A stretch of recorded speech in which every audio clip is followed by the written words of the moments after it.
Jimi Hendrix.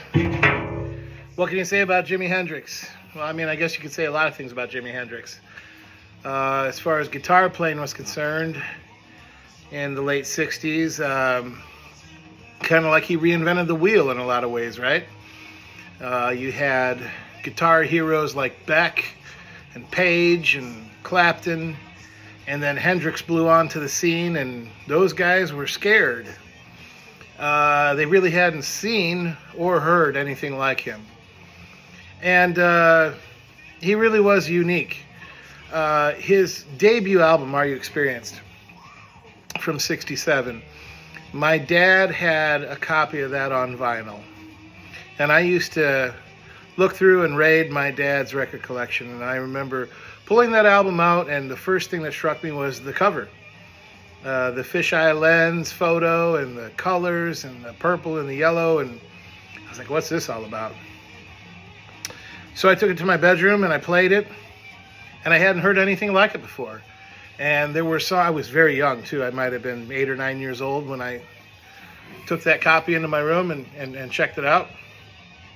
And there were things on that album that scared me. I Don't Live Today.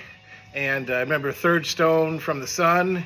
And I can't remember. There might have been one other track too. They actually were like, I thought they were scary sounding. I hadn't heard anything like that. And there was backward stuff, and there was odd sounds, and the slowed down voice in Third Stone.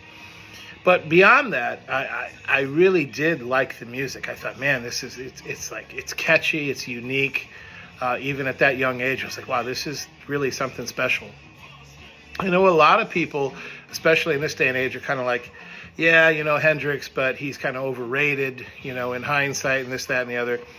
I gotta respectfully disagree with that. I mean, I really do think even to this day, he still is responsible for having changed the landscape of rock.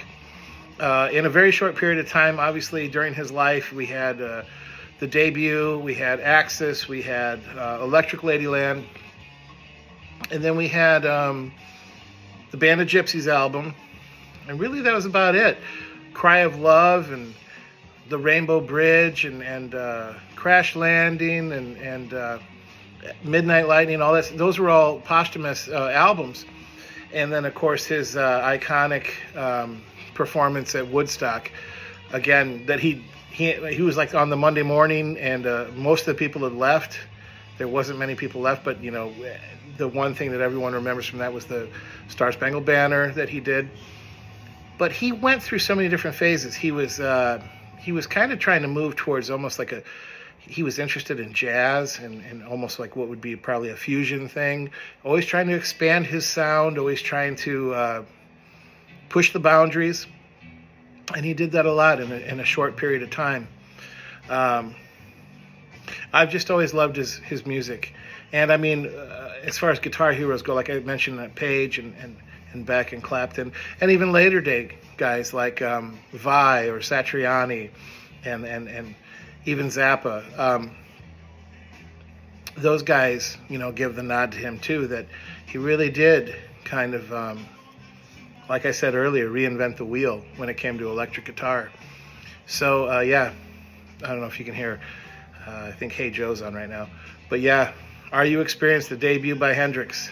A phenomenal, what a debut, what a way to come out, what an introduction to the world. And he was only here for a short period of time, but the legacy lives on.